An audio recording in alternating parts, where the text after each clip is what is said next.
നമസ്കാരം. എഡിറ്റേഴ്സ് അവറിലേക്ക് സ്വാഗതം. പ്രധാനമന്ത്രി നടൻ കലാഭവൻ മണി അന്തരിച്ചു.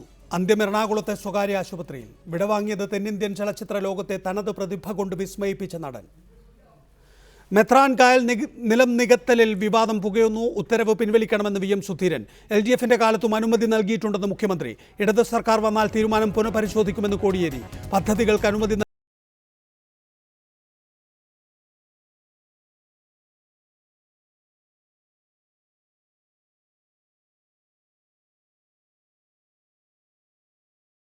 MSF പാണക്കാട് തങ്ങളെ കണ്ടു. രാജ്യസഭാ സീറ്റിനായി CPIM CPI വടംവലി. ഉഭയകക്ഷി ചർച്ച പരാജയം.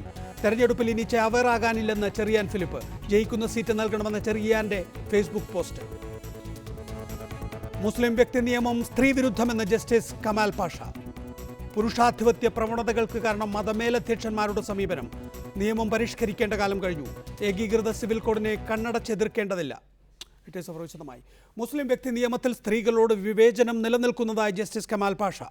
വ്യക്തി നിയമത്തിൻ്റെ പേരിൽ നിലനിൽക്കുന്ന പുരുഷാധിപത്യ പ്രവണതകൾക്ക് കാരണം മതമേലധ്യക്ഷന്മാരാണെന്നും കമാൽ പാഷ കുറ്റപ്പെടുത്തി. ഏകീകൃത സിവിൽ കോഡിനെ പൂർണ്ണമായും എതിർക്കുന്നത് ശരിയല്ലെന്നും അദ്ദേഹം അഭിപ്രായപ്പെട്ടു. ഏകീകൃത സിവിൽ കോഡിനെ പിന്തുണച്ചുകൊണ്ട് ജസ്റ്റിസ് കമാൽ പാഷ ഉയർത്തിയ വാദം ഇതായിരുന്നു. സിവിൽ കോഡ് വേണോ വേണ്ടേ എന്നുള്ളതല്ല പ്രശ്നം. ഞാൻ ആലോചിച്ചു, ഇസ്ലാമിക് ലോയിൽ മുസ്ലിം നിയമത്തിലുള്ള നല്ല കാര്യങ്ങൾ ബാക്കിയുള്ള കമ്മ്യൂണിറ്റി ഫോളോ ചെയ്യുന്നതിന് നിങ്ങൾക്ക് എന്താ തർക്കം എന്ന് ചോദിച്ചു. ഇല്ല, അവർ ഫോളോ ചെയ്യുന്ന നല്ല കാര്യങ്ങൾ ഇങ്ങോട്ട് എടുക്കുന്നില്ല, എന്താ തർക്കം എന്ന് ചോദിച്ചു. ഞാൻ യഥാർത്ഥത്തിൽ അതിനൊരു ഉദാഹരണവും തന്നെ ഞാൻ പറഞ്ഞു കൊടുത്തു. മുസ്ലിം വ്യക്തി നിയമം എന്ന പേരിൽ രാജ്യത്ത് നിലനിൽക്കുന്നത് പൂർണ്ണമായും ഇസ്ലാമികമായ നിയമമല്ല. നിലവിലെ നിയമത്തിൽ സ്ത്രീകളോട് വിവേചനം നിലനിൽക്കുന്നുവെന്നും ഇത് പൊളിച്ചെഴുതേണ്ട കാലം അതിക്രമിച്ചതായും കമാൽ പാഷ പറഞ്ഞു. യഥാർത്ഥത്തിൽ ഖുറാനിക് വേഴ്സസ് അനുസരിച്ച് സ്ത്രീക്കും എക്സ്ട്രാ ജുഡീഷ്യൽ ഡൈവോഴ്സിന് അധികാരം കൊടുത്തിട്ടുണ്ട്. പക്ഷേ നമ്മുടെ നിയമത്തിൽ, ഇവിടെ മുസ്ലിം ലോ ആയിട്ട് അംഗീകരിച്ചേക്കുന്ന നിയമത്തിൽ ഈ സ്ത്രീക്ക് ആ ഫസക്ക് എന്നുള്ള അധികാരം വിനിയോഗിക്കാൻ പറ്റുമോ? ഇല്ല. പുരുഷാധിപത്യ പ്രവണതകൾ മതത്തിനെതിരാണെങ്കിലും മതമേലധ്യക്ഷന്മാർ ചോദ്യം ചെയ്യില്ല. വിവാഹത്തിന്റെയും സ്വത്തിന്റെയും കാര്യത്തിൽ മതത്തെ കൂട്ടുപിടിക്കുന്നവർ സ്ത്രീകളുടെ അവകാശത്തിന്റെ കാര്യത്തിൽ മതത്തെ അംഗീകരിക്കില്ലെന്നും ജസ്റ്റിസ് കൂട്ടിച്ചേർത്തു. Reporter, Kozhikode. Nasar Faizy, VP Suhara, doctor Fazal Gafoor, Abdurahman തുടങ്ങിയവരാണ് വിവിധ സ്റ്റുഡിയോകളിൽ. ആദ്യം ശ്രീ ഓബ്ദുറഹ്മാൻ, ജസ്റ്റിസ് കമാൽ പാഷയുടെ വാദങ്ങൾ അംഗീകരിക്കാവുന്നതാണോ താങ്കളെ സംബന്ധിച്ചിടത്തോളം? ജസ്റ്റിസ് കമാൽ പാഷയുടെ പ്രസംഗത്തിന്റെ പൂർണ്ണരൂപം കണ്ടില്ല. എങ്കിലും അദ്ദേഹം നടത്തിയ ചില പരാമർശങ്ങൾ തീർച്ചയായും അത് ഗൗരവം അറിയിക്കുന്നതാണ്. അതിലെ കാതൽ എന്ന് പറയുന്നത് ബഹുഭാര്യത്വമാകാം, മുത്തലാഖ് ചൊല്ലാം, എത്ര സ്ത്രീകളെ വേണമെങ്കിലും കല്യാണം കഴിക്കാം, എപ്പോൾ വേണമെങ്കിലും എടുത്തു കളയാം. ന്യൂനപക്ഷ വൈകാരികതയിൽ മുസ്ലിം വ്യക്തി നിയമം പഴയതുപോലെ തുടരുന്നു എന്നുള്ളത് ന്യൂനപക്ഷത്തിലെ അബലകളെ അല്ലെങ്കിൽ സ്ത്രീകളെ പീഡിപ്പിക്കുന്നതിന് വേണ്ടി ഉപകരിക്കുന്നു, പീഡിപ്പിക്കുന്നതിനായിട്ട് ചില വിഭാഗം ശ്രമിക്കുന്നു. അതെ, ബ്രിട്ടീഷ് ഗവൺമെന്റിന്റെ കാലത്ത് 1937 ഉണ്ടാക്കിയതാണല്ലോ ഈ ശരിയത്ത് ആക്ട്. അതിനുശേഷം കാര്യമായ പരിഷ്കരണങ്ങളോ കൈവെക്കലോ ഒന്നും നടന്നില്ല. അത് തന്നെയും ക്രോഡീകൃതവുമായിരുന്നില്ല. സ്വതന്ത്ര ഇന്ത്യയിൽ ഏറ്റവും ചുരുങ്ങിയത് മുസ്ലിം വ്യക്തി നിയമത്തെ ഇസ്ലാമിനെ തന്നെ, ശരീഅത്ത് തന്നെ അടിസ്ഥാന പ്രമാണങ്ങൾ വെളിച്ചത്തിൽ പരിഷ്കരിക്കേണ്ടതായിരുന്നു. പലരും അങ്ങനെ ഒരു അഭിപ്രായപ്പെട്ടിരുന്നു. പക്ഷെ ഇതുവരെയും സമുദായം അതിന് പാകപ്പെട്ടില്ലെന്നും പറഞ്ഞുകൊണ്ട് ആ കാര്യത്തിൽ കൈവെക്കാൻ തുടരുന്നതാണ് അദ്ദേഹം ചൂണ്ടിക്കാണിച്ച അനീതികൾക്കെല്ലാം അടിസ്ഥാനം. തീർച്ചയായും ഈ അനിയന്ത്രിതമായ ബഹുഭാര്യത്വം, അതുപോലെ മുത്തലാഖ്, അതുപോലെ സ്ത്രീയുടെ സ്വത്ത് അവകാശവുമായി ബന്ധപ്പെട്ട പ്രശ്നങ്ങൾ, ഇതെല്ലാം തന്നെ ശരീഅത്ത് തന്നെ നീതിയുടെ അടിസ്ഥാനത്തിൽ, ശരീഅത്ത് നീതിക്ക് വേണ്ടിയാണ് നിലകൊള്ളുന്നത് വ്യക്തമാണ്. ഈ നീതിയുടെ അടിസ്ഥാനത്തിൽ അത് പരിഷ്കരിക്കേണ്ടതാണ് എന്ന കാര്യത്തിൽ ഒരു സംശയവുമില്ല. ദയവായി തുടരുക. ശ്രീ നാസർ ഫൈസി, മുഹമ്മദൻ ലോ എന്ന പേരിൽ ഇന്ത്യയിൽ മുസ്ലിം സ്ത്രീകൾക്ക് നേരെ വലിയ അനീതി നടക്കുന്നുണ്ട്. അതിന് സിവിൽ കോഡ് പരിഹാരമാണ് എങ്കിൽ അത് വരട്ടെ, എന്താണ് കുഴപ്പം എന്നാണ് ശ്രീ ഓബ്ദുറഹ്മാൻ നേരത്തെ നൽകിയ ഒരു അഭിമുഖത്തിൽ പറഞ്ഞത്. സമാനമായ രീതിയിലുള്ള വാദമുഖങ്ങളാണ് ജസ്റ്റിസ് കമാൽ പാഷ ഇന്ന് കോഴിക്കോട്ടൊരു പരിപാടിയിലും മുന്നോട്ട് വെച്ചത്. എങ്ങനെ കാണുന്നു?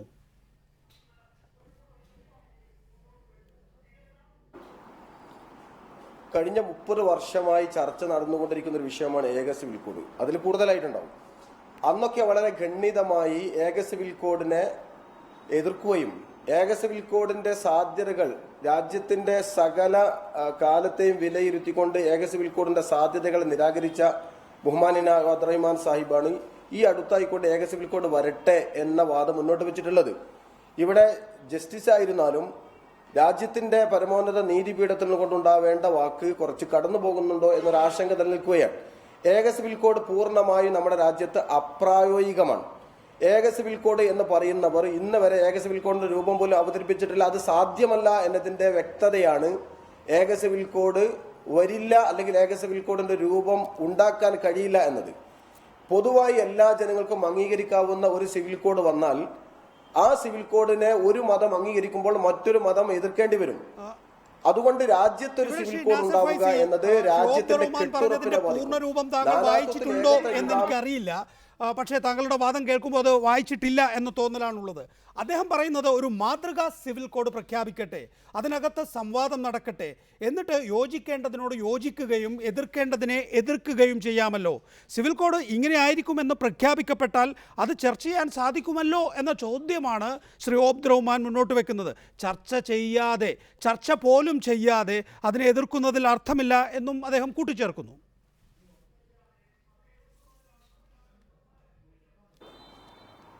ജനാബ് അബ്ദുറഹിമാൻ സാഹിബ് നടത്തിയിട്ടുള്ള പരാമർശത്തിന് അദ്ദേഹത്തിന്റെ ആളുകളിൽ നിന്നുകൊണ്ട് തന്നെ പ്രതിഷേധം വന്നപ്പോൾ അദ്ദേഹം കൂടുതൽ വിശദീകരണം അദ്ദേഹത്തിന്റെ മുഖപത്രത്തിൽ തന്നെ നടത്തിയിരുന്നു. അതിനെ പൂർണ്ണമായി വിലയിരുത്തിക്കൊണ്ട് തന്നെ അതിന്റെ എല്ലാ വശങ്ങളും പഠിച്ചുകൊണ്ട് തന്നെ അദ്ദേഹത്തിന്റെ മുൻ ഉദ്ധരണികൾ മുന്നോട്ട് വെച്ചുകൊണ്ട് ഇന്ന് സുപ്രഭാത ദിനപത്രത്തിൽ ഞാനൊരു മറുപടി എഴുതിയിട്ടുണ്ട്.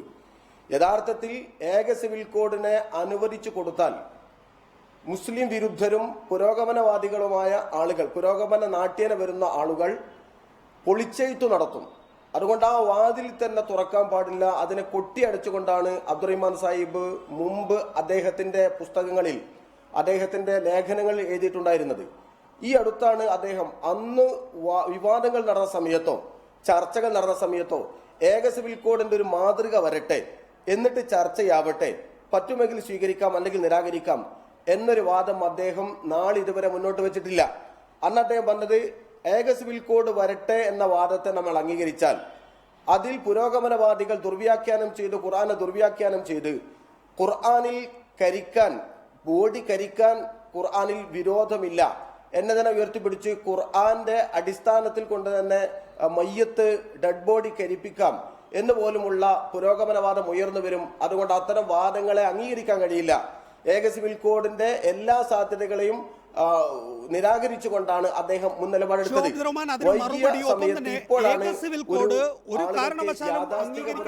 അതുമായി ബന്ധപ്പെട്ട ചർച്ചകൾക്ക് പോലും മുസ്ലിം സമുദായത്തിന് തയ്യാറാകാനാകില്ല. അതെ ശ്രീ അബ്ദുറഹ്മാൻ, ഞാൻ പണ്ട് പറഞ്ഞ കാര്യം തന്നെയാണ് ഇപ്പോഴും പറഞ്ഞത്. പക്ഷേ അദ്ദേഹം ഉൾപ്പെടെ പലരും അത് തെറ്റിദ്ധരിക്കുകയായിരുന്നു. ഞാൻ നേരത്തെ തന്നെ ഇവരോട് പറഞ്ഞ കാര്യം, ഏക സിവിൽ കോഡ് വരണം എന്നിങ്ങനെ പറഞ്ഞിരിക്കാതെ ഏക സിവിൽ കോഡിന്റെ ഒരു രൂപരേഖ എന്തുകൊണ്ട് നിങ്ങൾക്ക് അവതരിപ്പിച്ചുകൂടാ എന്ന് യുക്തിവാദികളോടും സെക്യുലറിസ്റ്റുകളോടും അങ്ങനെ ഏക സിവിൽ കോഡിന് വേണ്ടി ശബ്ദമുയർത്തുന്ന എല്ലാവരോടും ചോദിച്ചിട്ടില്ല. അക്കാര്യം തന്നെയാണ് വീണ്ടും പറയുന്നത്. ഒരു രൂപരേഖ കാണിക്കട്ടെ. ഏതോ ഒരു അവ്യക്തമായ സാങ്കല്പിക ലോകത്ത് നിന്ന് ഏക സിവിൽ കോഡിനെ കുറിച്ച് സംസാരിച്ചിട്ട് എന്താ കാര്യം? ഇങ്ങനെ വരുമ്പോൾ തീർച്ചയായിട്ടും മൂർത്തമായ ഒരു ദിശയിലേക്ക് കാര്യങ്ങൾ നീങ്ങും. തീർച്ചയായും ഇന്ത്യൻ ജനാധിപത്യം നിലനിൽക്കുന്നിടത്തോളം കാലം, ഇന്ത്യൻ ഭരണഘടനയിൽ മതസ്വാതന്ത്ര്യവും ന്യൂനപക്ഷവും നിലനിൽക്കുന്നിടത്തോളം കാലം ഏകപക്ഷീയമായ ഒരു സിവിൽ കോഡ് ഇവിടെ ആരുടെ പേരിലും അടിച്ചേൽപ്പിക്കുന്ന ഒരാൾക്ക് കഴിയില്ല. വളരെ വ്യക്തമാണ് കാര്യം. ഇവിടെ കോടതികളൊക്കെ ഉണ്ടല്ലോ.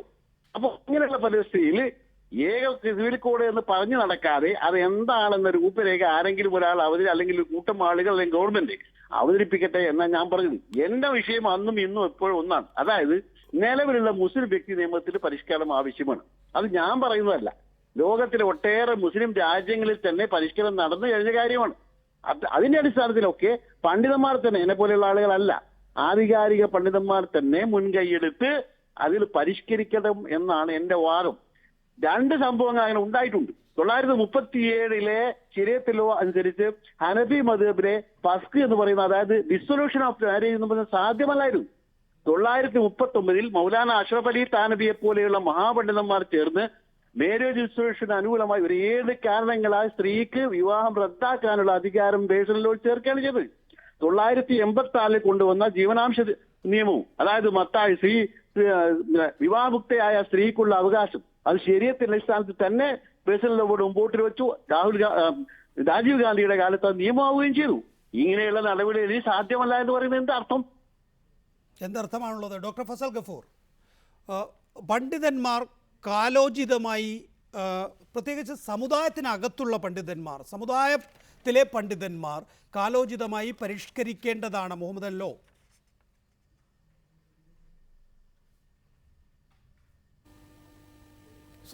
നികേഷ്, ഇവിടെ രണ്ട് വിഷയമാണ്. ആദ്യത്തെ വിഷയം എന്താണെന്ന് വെച്ചിട്ടുണ്ടെങ്കിൽ ഇന്ത്യയിൽ പണ്ഡിതന്മാർക്കൊന്നും വലിയ റോളില്ല. എന്താ കാരണം? ഇവിടെ ശരീഅത്ത് നിയമമൊന്നും നടപ്പാക്കാൻ പറ്റില്ല. ഇതൊരു ഇസ്ലാമിക ഭരണകൂടമുള്ള സ്ഥലമല്ല. ഇവിടെ പഴയ മുഹമ്മദൻ ലോ, അതായത് മുല്ല എന്ന് പറഞ്ഞിട്ടുള്ള, അത് മുസ്ലിം പോലുമല്ല, അദ്ദേഹം എഴുതി വെച്ചിട്ടുള്ള ലോയുടെ പേരിലാണ് നടക്കുന്നത്.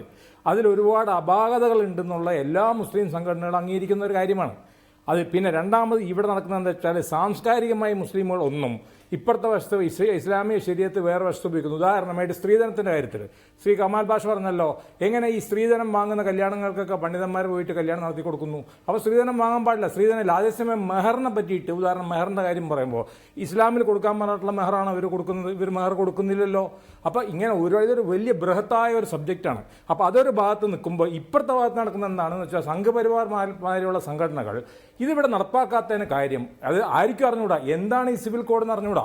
ആ സിവിൽ കോഡിനെ എങ്ങനെ ഇവിടുത്തെ പിന്നോക്ക വിഭാഗങ്ങൾ, എങ്ങനെ ഇവിടുത്തെ ഗോത്ര വിഭാഗങ്ങൾ, എങ്ങനെ ഇവിടുത്തെ SC ST ഇവരെങ്ങനെ സ്വീകരിക്കും എന്നുള്ളതിനെ പറ്റി അറിയാതിരിക്കെ ഒരു സിവിൽ കോഡ് ഉണ്ടാക്കാൻ പോകുന്നുണ്ട്, അതിനെ എതിർക്കുന്നത് മുസ്ലിമുകളാണ്. ഒരു സിവിൽ കോഡ് ഉണ്ടാക്കാൻ പോകുന്നുണ്ട്, അതിനെ എതിർക്കുന്നത് മുസ്ലിം. ഇതിപ്പോൾ ജവഹർലാൽ നെഹ്റുവിൻ്റെ കാലത്ത് തന്നെ പറയുന്ന ഒരു കാര്യമാണ്. ജവഹർലാൽ നെഹ്റു പറഞ്ഞിട്ടുണ്ട് കോമൺ സിവിൽ കോഡ് വേണമെന്നുള്ളത്, എന്നിട്ട് ഉണ്ടായില്ലല്ലോ. അപ്പോൾ എപ്പോഴും ഇത് എടുത്തിടുന്നത് യൂഷ്വലി ഒരു രാഷ്ട്രീയ. പക്ഷേ കമാൽ പാഷയുടെ കാര്യത്തിൽ അങ്ങനെയല്ല. അദ്ദേഹത്തിൻ്റെ വ്യൂ പോയിന്റ് മുമ്പും ഞങ്ങൾ ജസ്തീഷയുടെ ബാനറിൽ അദ്ദേഹത്തിൻ്റെ ഒരു സെമിനാറിൽ ഞാൻ പങ്കെടുത്തിട്ടുണ്ട്. അന്നും അദ്ദേഹം ഇതേ അഭിപ്രായം തന്നെയാണ് പറഞ്ഞിട്ടുള്ളത്. അപ്പോൾ ആ കാര്യത്തിൽ യാതൊരു തർക്കമില്ല. എൻ്റെ അഭിപ്രായത്തിൽ ഇവിടെ ഇന്റർഫേസ് നടന്നിരിക്കുന്നത്, അതായത് ഒരു നോൺ ഇസ്ലാമിക് കൺട്രിയിൽ Islamic law, common civil code, Islamic law അല്ല സിവിൽ ലോസ് നടപ്പാക്കാൻ നോക്കുമ്പോൾ അതിൻ്റെ ഇടയിലുള്ള ലൂപ്പ് ഹോളുകളെല്ലാം ഉപയോഗിച്ചുകൊണ്ട് തോന്നിവാസം നടക്കുന്നു എന്നുള്ള കാര്യത്തിൽ യാതൊരു തർക്കമില്ല. ആ തോന്നിയവാസം എന്തുകൊണ്ട് നടക്കുന്നു? അതാണ് ജസ്റ്റിസ് കമാൽ പാഷയുടെ ഇന്നത്തെ പ്രസംഗത്തിൽ മുഴച്ചു നിൽക്കുന്നത് എന്ന് തോന്നുന്നു. സ്ത്രീകളോട്, കുട്ടികളോട് വലിയ തോതിൽ ഈ മതമേലധ്യക്ഷന്മാരുടെയും അല്ലെങ്കിൽ ഈ പുരുഷ മേധാവിത്വ സ്വഭാവത്തോടു കൂടിയുള്ള പീഡനം നടക്കുന്നു എന്നുള്ളതാണ്. അതാണ് ഞാൻ നേരത്തെ ആ നിലയിൽ തന്നെ ചൂണ്ടിക്കാണിച്ചത്. എത്ര സ്ത്രീകളെ വേണമെങ്കിലും കല്യാണം കഴിക്കാം, എപ്പോൾ വേണമെങ്കിലും അവരെ കളയാം എന്നുള്ളത് പുരുഷന്മാർക്ക് മാത്രമായി അനുവദിച്ച് നൽകുന്നു. ആ സമുദായത്തിലെ കുറെ കൂടി കഴിവ് കുറഞ്ഞവർ എന്ന് വിശേഷിപ്പിക്കപ്പെടുന്ന സ്ത്രീകളെ സംബന്ധിച്ചിടത്തോളം ഒരു പുരുഷനെ അത് എത്ര അക്രമിയാണെങ്കിൽ പോലും ഒഴിവാക്കാൻ കഴിയാത്ത, എക്സ്ട്രാ ജുഡീഷ്യൽ അധികാരം ഉപയോഗിച്ച് ഒഴിവാക്കാൻ കഴിയാത്ത സാഹചര്യമുണ്ട് താനും. മറ്റൊന്ന് ശൈശവ വിവാഹം ഏറ്റവും കൂടുതലുള്ളത് ഡോക്ടർ ഫസൽ ഗഫൂർ, താങ്കളൊക്കെ തന്നെ പ്രവർത്തിക്കുന്ന ആ മേഖലയിലല്ലേ? അപ്പോൾ ഇത് ഒഴിവാക്കാൻ കഴിയുന്നില്ല, ഇത് നിങ്ങളെപ്പോലുള്ളവർക്ക് നിയന്ത്രിക്കാൻ പോലും ആകുന്നില്ല എന്ന സ്ഥിതി വരുമ്പോൾ ആ സമുദായത്തിലെ പ്രധാനപ്പെട്ട ആളുകളെല്ലാം ചേർന്ന് ഇത്തരം ശബ്ദമുയർത്തുക. താങ്കൾ നേരത്തെ പറഞ്ഞു ജസ്റ്റിസ് കമാൽ പാഷ തന്നെയാണ് ഈ വാദം ആദ്യം ഉന്നയിച്ചത് എന്ന്. ആ ശബ്ദമാണോ ഇപ്പോൾ ഉയർന്നു വരുന്നത്?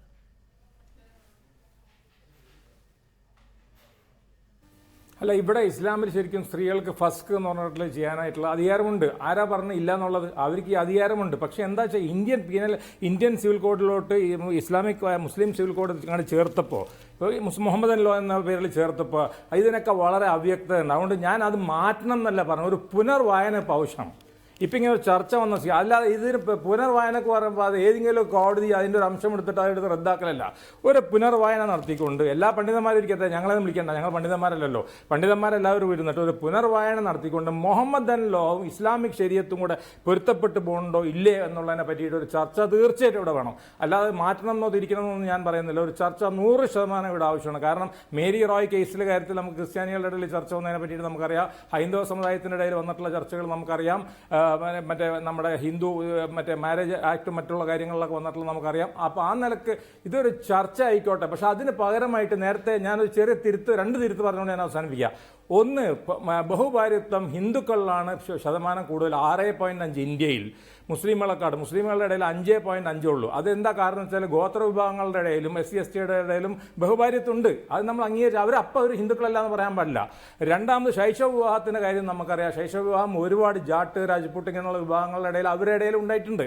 പക്ഷേ എന്താ കാര്യം, ആകെ ഒരു വ്യത്യാസം എന്നല്ല, നമ്മൾ ഇതിനൊക്കെ മാറ്റം വരുത്തണം എന്ന് പറയുമ്പോൾ ഞങ്ങളുടെ പണ്ഡിതന്മാർ ചാടിക്കയറി പറയുന്നത് മാറ്റം വരുത്തരുതെന്ന് പറയും. പക്ഷേ അതേസമയം അവർ തന്നെ അവിടെ അംഗീകരിച്ചു കഴിഞ്ഞു. 18 വയസ്സ് വരെ അംഗീകരിച്ചിട്ടുണ്ട്, എല്ലാവരും അംഗീകരിച്ചിട്ടുണ്ട്, എല്ലാ പണ്ഡിതന്മാരും അംഗീകരിച്ചു കഴിഞ്ഞിട്ടുണ്ട്. പക്ഷേ അങ്ങനെ ഇത് എവിടെയെന്ന് വെച്ചിട്ടുണ്ടെങ്കിൽ പണ്ഡിത സംഘടനകളല്ല അത് വരുന്നത്. ഇത് ഇൻഡിവിജ്വൽ ആയിട്ടുള്ള പണ്ഡിതന്മാർ ഒരു അഭിപ്രായം പറയും, അതിനെ ഫത്വ എന്ന് പറയും. ഫത്വ എന്ന് പറഞ്ഞാൽ അഭിപ്രായം മാത്രമേ ഉള്ളൂ. അപ്പോൾ ആ നിലയ്ക്ക് ഇത് വെറുതെ ഒരു തെറ്റിദ്ധാരണ ഉണ്ടാക്കുകയാണ്. ഇത്തരത്തിലുള്ള റിട്രോഗ്രസീവ് ആയിട്ടുള്ള അല്ലെങ്കിൽ പുരോഗമനപര അല്ലാത്തുള്ള കാര്യങ്ങളൊക്കെ ഒരു സമുദായത്തിൽ മാത്രം ഒതുങ്ങി നിൽക്കുന്നു എന്ന തരത്തിലുള്ളതാണ് ചർച്ചകൾ പോയിക്കൊണ്ടിരിക്കുന്നത്. ഷോബ്ദ് റഹ്മാൻ, കമാൽ പാഷയുടെ പ്രസംഗത്തിൽ യഥാർത്ഥത്തിൽ സ്ത്രീക്കും എക്സ്ട്രാ ജുഡീഷ്യൽ ഡൈവോഴ്സിന് അധികാരമുണ്ട്. പക്ഷേ സ്ത്രീക്ക് ഫസ്ക് എന്ന അധികാരം വിനിയോഗിക്കുവാൻ പറ്റുമോ? ഇല്ല. അത് വേണമെങ്കിൽ 1939 ആക്ടിലേക്ക് തിരികെ പോകണം. ആ 1939 ആക്ടിലെ ഗ്രൗണ്ട്സ് അനുസരിച്ച് മാത്രമേ പെൺകുട്ടിക്ക് വിവാഹമോചനം നേടാനാകൂ. എക്സ്ട്രാ ജുഡീഷ്യൽ ഡൈവോഴ്സ് ഇല്ല, അത് ഡിസ്ക്രിമിനേഷനാണ്, വിവേചനപരമാണ് എന്നാണ് ജസ്റ്റിസ് കമാൽ പാഷ പറയുന്നത്. യഥാർത്ഥത്തിൽ ശരീഅത്തിന്റെ അടിസ്ഥാനത്തിൽ ചിന്തിച്ചാൽ 3 തരത്തിലുള്ള വിവാഹമോചനം കാണാം. അതിൽ ഒന്ന്, പുരുഷന്മാർ സ്ത്രീകളെ, അവരുടെ ഭാര്യമാരെ തലാഖ് ഇല്ല എന്നുള്ളതാണ്. ഖുർആന്റെ സ്പിരിറ്റ് എടുത്ത് നോക്കിയാൽ അതുപോലും എളുപ്പമല്ല. എന്തെങ്കിലും പ്രശ്നങ്ങളുണ്ടെങ്കിൽ അത് പറഞ്ഞു പരിഹരിക്കുകയും, അല്ലെങ്കിൽ കുടുംബത്തിലെ 2 കുടുംബത്തിലെയും മാധ്യസ്ഥന്മാർ ഇടപെട്ടുകൊണ്ട് പരിഹരിക്കുകയും, ഒന്നും സാധ്യമല്ലെങ്കിൽ മാത്രം ഒരു തവണ തലാഖില്ല. ആ തലാഖ് ചെല്ലിയ 3 മാസത്തെ കാലഘട്ടത്തിൽ, അതായത് ഇദ്ദ പീരീഡിൽ ഭാര്യ താമസിക്കേണ്ടത് ഭർത്താവിന്റെ കൂടെ തന്നെയാണ്. അങ്ങനെ ആയാൽ അവരുമായി ശാരീരിക ബന്ധം പുലർത്താൻ എങ്ങനെയും സംഗതി ആയാൽ അതുപോലും തിരിച്ചെടുക്കലായി കണക്കാക്കുന്ന ഈ രീതിയിലുള്ള തിലാക്ക്. രണ്ടാമത്തത് കുല്ല് എന്ന് പറയുന്നതാണ്. തീരെ ഇവിടെ ആളുകൾ പ്രയോജനപ്പെടുത്താവുന്ന ഒരു കാര്യം. അതായത് ഒരു ഭാര്യയ്ക്ക് ഭർത്താവിന്റെ കൂടെ ജീവിക്കാൻ കഴിയില്ല എന്ന് ബോധ്യപ്പെട്ടാൽ അയാൾക്ക് വിവാഹത്തിന് ചിലവായ കാര്യങ്ങൾ വിട്ടുകൊടുത്തുകൊണ്ട് സ്വയം വിവാഹമോചനം നേടുന്ന ആളത്. മൂന്നാമത്തെ കാര്യമാണ് പറഞ്ഞ മാരേജ് ഡിസ്ട്രിബ്യൂഷൻ എന്ന് പറയുന്നത്, ഫസ്ക് എന്ന് പറയുന്നത്. അതായത് മതിയായ കാരണങ്ങളാൽ ഇയാൾ ദീർഘകാലം ജയിലിൽ പോവുകയോ, അല്ലെങ്കിൽ അയാളെ കാണാതാവുകയോ, അല്ലെങ്കിൽ ജീവനാംശം കൊടുക്കാൻ വിസമ്മതിക്കുകയോ, അല്ലെങ്കിൽ പീഡനം നടത്തുകയോ ഒക്കെ ചെയ്താൽ ഈ സ്ത്രീക്ക് വിവാഹമോചനം ചെയ്യാം. പക്ഷെ കോടതി മുഖേന വേണം, നിയമാനുസൃതമായിരിക്കണം എന്നേ ഉള്ളൂ. ഇതാണ് മാരേജ് ഡിസ്ട്രിബ്യൂഷൻ ആക്ടിൽ പറയുന്ന കാര്യം.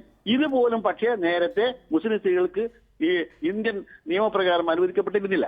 ഇപ്പോൾ അത് അപൂർവമായിട്ടെങ്കിലും അങ്ങനെ സ്ത്രീകൾ ഉപയോഗിക്കുന്നുണ്ട്. ഇതാണ് കാര്യം. ശ്രീമതി വി പി സൂറ, SMS കൂടെ വേണമെങ്കിൽ പോലും തലാഖ് ചൊല്ലാം എന്ന നിലയിൽ കാര്യങ്ങൾ എത്തുന്നു. രണ്ടാമത്തേത്, ഇപ്പോൾ സംസാരിച്ച ഷോബ്ദ് റഹ്മാൻ നേരത്തെ നൽകിയ അഭിമുഖത്തിലെ ചില ഭാഗങ്ങളാണ്. ഷിയാക്കൾക്കിടയിൽ മുത്ത എന്ന വിവാഹം അനുവദനീയമാണ്. മുഹമ്മദൻ ലോയിൽ മുത്ത എന്നാൽ ഒരാഴ്ചത്തേക്ക്, ഒരു മാസത്തേക്ക് വിവാഹം. ഇതൊക്കെ ഇസ്ലാമാണോ എന്ന ചോദ്യമാണ് ഓബ്ദ് റഹ്മാൻ ഉന്നയിക്കുന്നത്. ഇസ്ലാമിൽ ഇങ്ങനെ ഒരു വിവാഹമില്ല. ഇതിനൊക്കെ ഒരു പരിഹാരം മുസ്ലിം പേഴ്സണൽ ലോയുടെ പരിഷ്കരണം തന്നെയാണ്.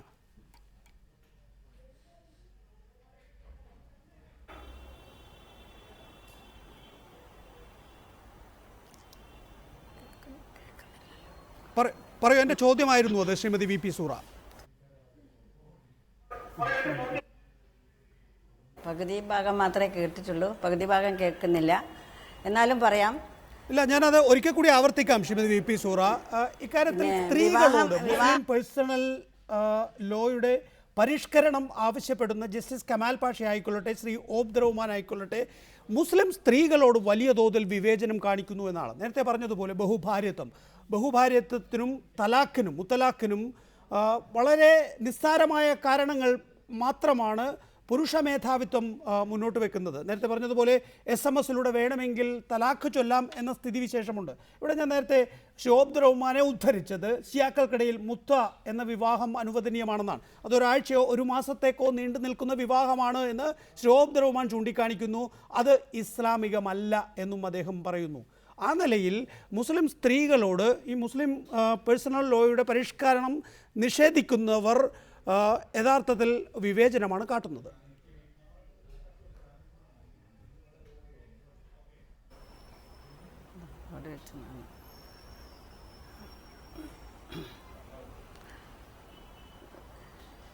വിവാഹമോചനം, ബഹുഭാര്യത്വം മാത്രമല്ല, സ്വത്തവകാശത്തിൻ്റെ പ്രശ്നം കൂടി ഇതിൽ ഉൾപ്പെടുന്നുണ്ട്.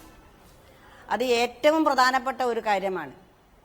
വിവാഹം, വിവാഹമോചനം, ബഹുഭാര്യത്വം അതൊക്കെ തന്നെ സ്ത്രീ വിവേചനപരമായ ഒരു കാര്യം തന്നെ, ക്രൂരവുമാണ് എന്നുള്ളതിന് യാതൊരു തർക്കവുമില്ല. അതിപ്പോൾ എത്രയോ കാലങ്ങളായി ചർച്ച ചെയ്തുകൊണ്ടിരിക്കുന്ന ഒരു വസ്തുതയാണ്. പക്ഷെ എന്നാൽ സ്വത്തവകാശത്തിന്റെ കാര്യത്തിൽ കാണിക്കുന്ന വിവേചനം അതിനേക്കാളും ക്രൂരമായതാണ്. അപ്പോൾ ഇതെല്ലാം കൊണ്ട് തന്നെ ഞാൻ നേരത്തെ ഇവിടെ കുറേ ചർച്ചകൾ കേട്ടതിന്റെ അടിസ്ഥാനത്തിൽ പറഞ്ഞു, ഏകീകൃത സിവിൽ കോഡ് എന്ന് പറയുന്നത് ഒരു ചർച്ച പോലും നടക്കാത്ത ഒരു സംഭവമാണ്.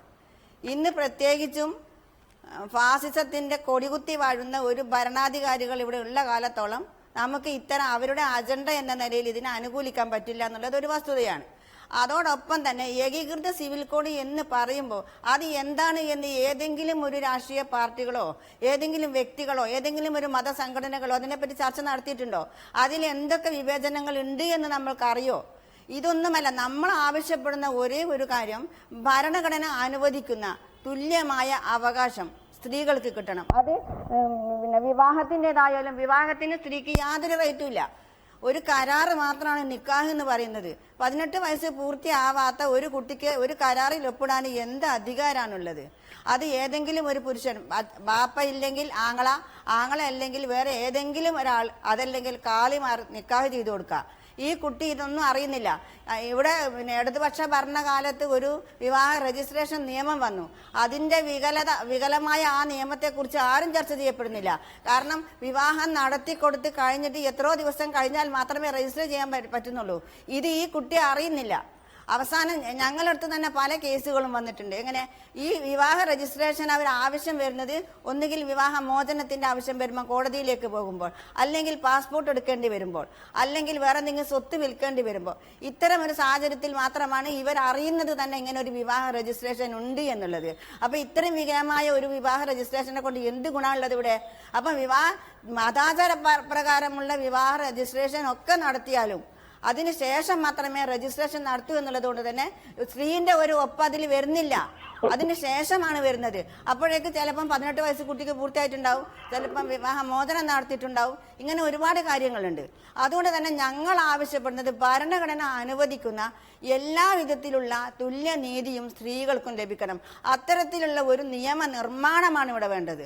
അല്ലാതെ ഏക സിവിൽ കോഡ് കൊണ്ടുവന്നിട്ട് അതിലുള്ള കുറെ വൈകല്യങ്ങൾ മറ്റുള്ളവരിലേക്ക് അടിച്ചേൽപ്പിക്കാനോ അല്ലെങ്കിൽ മറ്റുള്ളവരെ ഇങ്ങോട്ട് ഈ സർക്കാരിൽ നിന്ന് ഏകീകൃത സിവിൽ കോഡ് വരുമ്പോൾ അത് ന്യൂനപക്ഷങ്ങൾക്ക് വിശ്വസിക്കാനാകില്ല.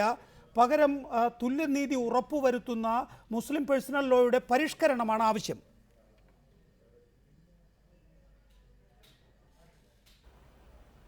പരിഷ്കരണം മാത്രമല്ല, അത് ഒരു പൊളിച്ചെഴുത്ത് തന്നെ വേണമെന്നാണ് എനിക്ക് തോന്നുന്നത്. ഒരു പൊളിച്ചെഴുത്ത് തന്നെ വേണം. അത് മറ്റൊരു ഇത്തരത്തിലുള്ള ഒരു തുല്യ നീതി ലഭിക്കത്തക്ക രീതിയിലുള്ള ഒരു നല്ല നിയമം ഇവിടെ ഉണ്ടാവേണ്ടതുണ്ട്. അതാണ് എനിക്ക് പറയാനുള്ളത്. ദയവായി തുടരുക.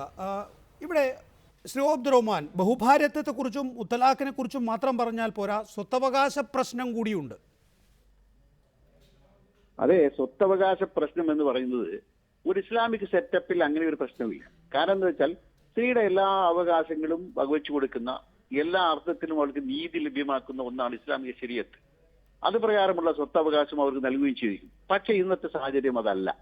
ഇന്ത്യയെ പോലുള്ള രാജ്യങ്ങളിൽ ഇസ്ലാമികമായ ചുറ്റുപാടോ ഇസ്ലാമിക സ്റ്റേറ്റോ ഇസ്ലാമിക ശരീഅത്തോ ഒന്നും നിലവിലില്ല. ഈ ഒരു സാഹചര്യത്തിൽ വല്ലാതെ ദുർവിനിയോഗം നടക്കുന്നു. അതിൽപ്പെട്ടതാണ് സ്ത്രീക്കുള്ള നിഷേധം, സ്വത്തവകാശത്തിലടക്കം. അതുകൊണ്ട് പുരുഷന്മാർ അവരുടെ സഹോദരിമാർക്ക് തുല്യ സ്വത്തവകാശം നൽകുന്നതിനെ പറ്റി ഗൗരവമായി ആലോചിക്കണം. ഞാൻ എഴുതിയിട്ടുണ്ട്, ശരിയാണ്, അതെന്റെ അഭിപ്രായമാണ്. അത് നിഷേധിക്കുകയും എതിർക്കുകയും ഒക്കെ ചെയ്യാം. പക്ഷെ ഞാൻ കരുതുന്നത്, ഞാൻ പറയുന്നത്, അതായത് ഇന്നത്തെ ഇന്ത്യൻ സാഹചര്യങ്ങളിൽ ഒറ്റപ്പെട്ട എഴുത്തുകളോ കാഴ്ചപ്പാടുകളോ മാത്രം മതിയോ? അതിനപ്പുറത്തേക്ക് ശ്രീമതി VP സൂറ ആവശ്യപ്പെടുന്ന പോലെ മുസ്ലിം നിയമത്തിൽ ഒരു പൊളിച്ചെഴുത്താണോ ആവശ്യം? അതിൽ ഈ സ്വത്തുക്കൾ സംബന്ധിച്ച് നേരത്തെ ചർച്ചയിൽ ചൂണ്ടിക്കാണിച്ചതുപോലെ മേരി റോയുടെ പോരാട്ടം നമ്മുടെ മുന്നിലുണ്ട്. ഹിന്ദു മതത്തിലെ ഏറ്റവും വലിയ ദുരാചാരങ്ങൾ വലിയ പോരാട്ടങ്ങളിലൂടെയാണ് നിഷ്കാസനം ചെയ്യപ്പെട്ടിട്ടുള്ളത്. ആ നിലയിലുള്ള മാറ്റങ്ങൾ എന്തുകൊണ്ട് ഇസ്ലാമിനകത്തും ആയിക്കൂടാ? അല്ല, നമ്മൾ മനസ്സിലാക്കേണ്ടത് ഒരു നിയമം കൊണ്ടുവന്നത് കൊണ്ട് മാത്രം സാമൂഹ്യ പരിഷ്കരണം സാധിക്കില്ല. അതിന്റെ ഏറ്റവും മികച്ച ഉദാഹരണമാണ് നമ്മുടെ മുമ്പിലുള്ള പോസ്കോ. കുട്ടികളുടെ ശൈശവ വിവാഹം പാടില്ല എന്നൊക്കെ അതിൽ അനുശാസിച്ചിരിക്കും. പക്ഷെ ആദിവാസികൾക്ക് അതിനെപ്പറ്റി ഒരു വിവരമില്ല. അങ്ങനെ അവരുടെ ആചാരപ്രകാരം 15-ാമത്തോ 14-ാമത്തെ വയസ്സിലൊക്കെ വിവാഹം കഴിക്കും. ഇപ്പൊ അവരെല്ലാം ജയിലിൽ കിടക്കുക. അവര് പോയി ആ പാവപ്പെട്ട യുവാക്കൾ പോയി ജയിലിൽ ജീവപര്യന്ത തടവ് അല്ലെങ്കിൽ 10-12 കൊല്ലം തടവ് ശിക്ഷ അയച്ചത് എന്ത് വിപ്ലവം നടക്കുക? അപ്പൊ സംഗതി ഈ ബോധവൽക്കരണവുമായി ബന്ധപ്പെട്ടത് കൂടിയാണ്. ഒരു സമുദായത്തിൽ സമ്പൂർണമായ ബോധവൽക്കരണം നടത്താനുള്ള തീവ്രമായ ശ്രമങ്ങളാണ് നടക്കേണ്ടത്. അതോടൊപ്പം നിയമപരമായ പരിഷ്കാരങ്ങളും വേണം. അതാണ് പറഞ്ഞ കാര്യം. അതായത് വ്യക്തി നിയമം നിലവിലുള്ളത് ജീർണമാണ്.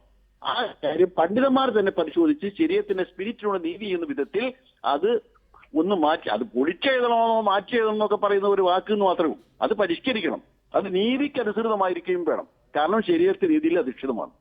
ആ ഒരു അർത്ഥത്തിൽ അതിനെ മാറ്റി ആ നിലത്ത് പരിഷ്കരണ നിർദ്ദേശങ്ങൾ ഗവൺമെന്റ് മുമ്പിൽ സമർപ്പിക്കുന്നതാണ് ഏറ്റവും ആരോഗ്യകരം. അല്ലെങ്കിൽ സംഘപരിവാർ തീർച്ചയായും ഏകപക്ഷീയമായ അവരുടെ കൂടെ അടിച്ചേൽപ്പിക്കാൻ ശ്രമിക്കും. അത് വളരെ ഗുരുതരമായ പ്രത്യാഘാതങ്ങൾ ഉണ്ടാക്കുകയും ചെയ്യും. നാസർ ഫൈസി, ഒരുപക്ഷെ മനുഷ്യനറിയുന്ന ഏറ്റവും കൂടുതൽ ദുരാചാരം ഉണ്ടായിരുന്നത് വേദമറിയുന്ന നമ്പൂതിരിമാർക്കിടയിലായിരുന്നു. ആ നമ്പൂതിരിമാർ നിന്നു തന്നെയാണ് പരിഷ്കരണത്തിനുള്ള മുറവിളി ഉയർന്നത്.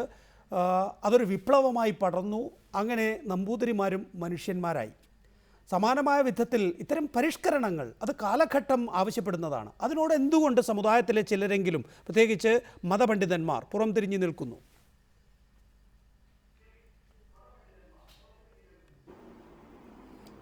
അതിനു മുമ്പ് ഇതിൽ ചില വ്യക്തത വരുത്തേണ്ടതുണ്ട്. ഇവിടെ BM സൂറയും അതുപോലെ തന്നെ അബ്ദുറഹിമാനും പറഞ്ഞൊരു കാര്യം, ഇവിടെ പറഞ്ഞൊരു കാര്യം സ്വത്തവകാശത്തിന്റെ കാര്യമാണ്. സ്വത്തവകാശം സ്ത്രീക്കുള്ളതിന്റെ ഇരട്ടി പുരുഷന് വേണമെന്നത് ഖുർആന്റെ ഖണ്ഡിതമായ നിർദ്ദേശമാണ്. അത് പൊളിച്ചെഴുതണം, അത് മാറ്റണമെന്ന് അബ്ദുറഹിമാൻ പറഞ്ഞാൽ ഖുർആന്റെ വ്യക്തതക്കും ഖണ്ഡിതമായ തീരുമാനത്തിനും എതിരെ പറയുന്നത് മതത്തിൽ നിന്ന് പുറത്താവാൻ വരെ കാരണമാകും. പിന്നൊരു കാര്യം, സ്വത്തവകാശം ഇസ്ലാം സ്ത്രീക്ക് വിവേചനം കാണിച്ചിട്ടില്ല. മഹർ കൊടുത്തുകൊണ്ട് മാത്രമേ വിവാഹം കഴിക്കാൻ പാടുള്ളൂ. സ്ത്രീയുടെയും സന്താനങ്ങളുടെയും കുടുംബത്തിന്റെയും പരിരക്ഷയും അവരുടെ ചുമതലയും പുരുഷൻ വഹിക്കണം. സ്ത്രീക്ക് സമ്പന്നയാണ് സ്ത്രീ എങ്കിൽ പോലും, അവൾക്ക് അവളുടെ പിതാവിന് കുട്ടിയെ സ്വത്ത് പ്രകാരം അവൾ സമ്പന്നയാണെങ്കിൽ പോലും അവളിൽ നിന്നുകൊണ്ട് ഒരു നയാ പൈസ പോലും ചെലവഴിച്ച് അവളുടെ കുടുംബജീവിതം നയിക്കേണ്ടതില്ല.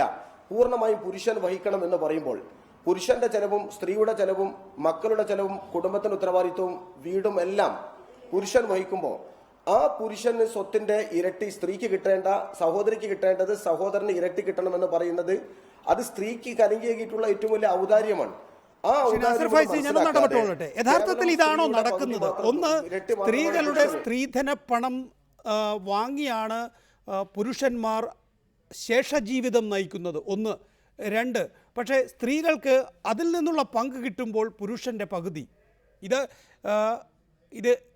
തന്നെ അനീതിയാണ്. ഈ പറഞ്ഞു വരുമ്പോൾ തന്നെ അനീതി എവിടെയാണ് എന്ന് നമുക്ക് കൃത്യമായി വായിച്ചെടുക്കാം.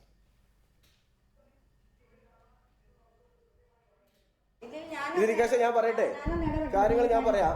ഇതിൽ വളരെ വ്യക്തമായി പറഞ്ഞിട്ടുണ്ടല്ലോ, സ്ത്രീക്ക് സ്ത്രീധനം കൊടുക്കണം എന്ന് പറയുന്നത് ഇസ്ലാമിൽ എവിടെയും അനുവദിച്ചിട്ടുള്ള കാര്യമല്ല. സ്ത്രീയെ വിവാഹം കഴിക്കണമെന്നുണ്ടെങ്കിൽ പുരുഷൻ മഹർ കൊടുക്കണം. സ്ത്രീയുടെ പൂർണ്ണ ചുമതല പുരുഷൻ വഹിക്കണം. എല്ലാ ചുമതലയും സാമ്പത്തികമായും മറ്റെല്ലാ ചുമതലയും പുരുഷനെ ഏൽപ്പിച്ചിട്ട് സ്ത്രീക്ക് പകുതിയെങ്കിലും പുരുഷനെ കൊടുക്കുന്നത് സ്ത്രീയോട് കാണിക്കുന്ന ഔദാര്യമാണ്. അത് മനസ്സിലാക്കാതെ, ചെലവ് മനസ്സിലാക്കാതെ കേവലം വരവിനെ സംബന്ധിച്ച് തർക്കിക്കുന്നതിൽ അർത്ഥമില്ല. ഒരു ചെലവും ഇല്ലാത്ത സ്ത്രീക്ക് എന്തിനാണ് സ്വത്ത്? ആ സ്വത്ത് അവൾ കിട്ടിയിട്ട് ഇസ്ലാം കൊടുത്തു തന്നെ അവൾക്ക് ഏറ്റവും വലിയ ഔദാര്യമാണ്. പിന്നെ മറ്റൊരു കാര്യം, രാജ്യത്ത് ബ്രിട്ടീഷ് ഗവൺമെന്റിന്റെ കാലഘട്ടത്തിൽ രാജ്യം സെക്യുലർ ആവുകയും അല്ലെങ്കിൽ രാജ്യം സ്വാതന്ത്ര്യമാവുകയും ചെയ്തപ്പോൾ ബഹുഭൂരിപക്ഷം വരുന്ന ഒരു സമുദായത്തിന് മുമ്പിൽ ഇന്ത്യയും പാകിസ്ഥാനും വിഭജിക്കപ്പെട്ടപ്പോൾ ഒരു മതത്തിന്റെ തീരുമാനങ്ങൾ മുസ്ലിം ന്യൂനപക്ഷത്തിൽ അടിച്ചേൽപ്പിക്കുമെന്ന ഒരു ഭയത്തിന്റെ അടിസ്ഥാനത്തിൽ ഏതെങ്കിലും കിട്ടുന്ന ഔദാര്യത്തെ മുസ്ലിം സമുദായം സംരക്ഷിക്കുക എന്നത് അവരുടെ ഏറ്റവും വലിയൊരു കാര്യമാണ്.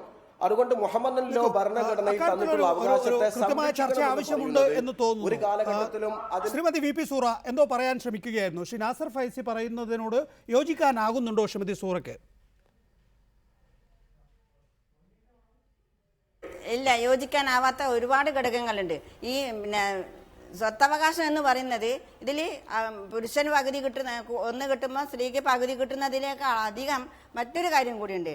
ഒരു അമ്മയും അച്ഛനും ജീവിച്ചിരിക്കുമ്പോൾ മകളോ മകനോ മരിച്ചു പോയിട്ടുണ്ടെങ്കിൽ അവരെ മക്കൾക്ക് സ്വത്തവകാശമില്ല. അനാഥരെ സംരക്ഷിക്കണമെന്ന് ഏറ്റവും അധികം പറയുന്ന മതമാണ് ഇസ്ലാം. ആ ഇസ്ലാമിലാണ് ആ കുട്ടികൾ അനാഥരാകുന്നത്. ഈ കഴിഞ്ഞ ദിവസം ചാനൽ ചർച്ചകളെല്ലാം കണ്ട ഒരു വ്യക്തി എന്നെ മദ്രാസിൽ നിന്ന് വിളിച്ചിരുന്നു. തമിഴ്നാട്ടിൽ നിന്ന് വിളിച്ചിട്ട് എന്നോട് പറയാം, ഞാൻ നിങ്ങളെപ്പോലുള്ളവരെ അന്വേഷിച്ച് നടക്കുകയായിരുന്നു. അയാളുടെ ഉമ്മയൊക്കെ മരിച്ചിട്ട് ഞങ്ങൾ 9 മക്കൾക്ക് ഞങ്ങൾക്ക് ഒരു സ്വത്തും കിട്ടിയിട്ടില്ലാന്ന്, പെങ്ങന്മാർക്ക്. അവരുടെ കുട്ടികൾക്ക് ഒരു സ്വത്ത് പോലും കിട്ടിയിട്ടില്ല എന്ന് പറഞ്ഞിട്ട് എന്നെ ഇന്നലെ 9:30 മണിക്ക് എന്നെ വിളിച്ചത്. ഏഷ്യാനെറ്റിലെ ഏതോ ഒരു ചാനലിൽ അത് കണ്ടിട്ട്. അപ്പോൾ അത്തരത്തിൽ ഒരുപാട് കാര്യം. പിന്നെ അതുപോലെ തന്നെ ഒന്നിൽ കൂടുതൽ പെൺകുട്ടികളാണെങ്കിൽ 3-2 ഭാഗമേ കിട്ടുള്ളൂ. ബാക്കി ഏതെങ്കിലും ഒരു അവകാശികൾക്കാണ് പോകുന്നത്, അതോ ഇവർക്ക് കിട്ടുന്നതിന്റെ ഇരട്ടിയാണ് പോകുന്നത്. ഇതൊക്കെ തന്നെ ഇസ്ലാമിൽ പറഞ്ഞതാണോ? ഇതൊക്കെയാണോ ഇസ്ലാം? അങ്ങനെയാണെങ്കിൽ ഒരു കാര്യം പറയട്ടെ, ഇസ്ലാമിലെ പല നിയമങ്ങളും മാറ്റപ്പെട്ടിട്ടുണ്ട്, ഇന്ത്യയിൽ തന്നെ മാറ്റപ്പെട്ടിട്ടുണ്ട്. 1843 ആക്ട് പ്രകാരം എന്തോ ഒരു ചെറിയ ഓഡിയോ പ്രോബ്ലം കിടക്കുന്നു. ഡോക്ടർ ഫസൽ ഗഫൂർ, പക്ഷേ നാസർ ഫൈസി പറയുന്നത് അങ്ങനെയാണെങ്കിൽ, അതായത് സ്ത്രീക്ക് ലഭിക്കുന്നതിൻ്റെ ഇരട്ടി പുരുഷന്മാർക്ക് ലഭിക്കണം എന്നുള്ളത് ഖുറാൻ വചനമാണ്. ഖുറാനിന് പുറത്തേക്കാണോ നിങ്ങൾ മുസ്ലിം നിയമം പരിഷ്കരിക്കാൻ പോകുന്നത്?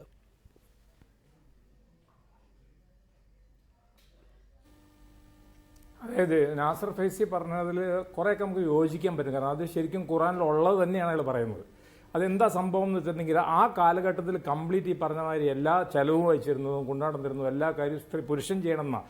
ഞാനൊരു ഉദാഹരണം പറഞ്ഞുതരാം. ഇപ്പോൾ ഇപ്പോഴത്തെ കാലത്ത് എടുക്കുകയാണെങ്കിൽ എങ്ങനെ വരാമെന്ന് വെച്ചാൽ, ഒരു ഡോക്ടർ വേറെ ലേഡി ഡോക്ടറെ കെട്ടിയാൽ, ഈ ലേഡി ഡോക്ടറെ കെട്ടുമ്പോൾ വലിയൊരു തുക, ലേഡി ഡോക്ടറുടെ സ്റ്റാറ്റസിന് അവർ ജീവിക്കാൻ അനുസരിച്ചിട്ടുള്ള ഒരു തുക അങ്ങോട്ട് ഡെപ്പോസിറ്റ് ചെയ്യണമെന്ന് പറയാം, മെഹറായിട്ട്.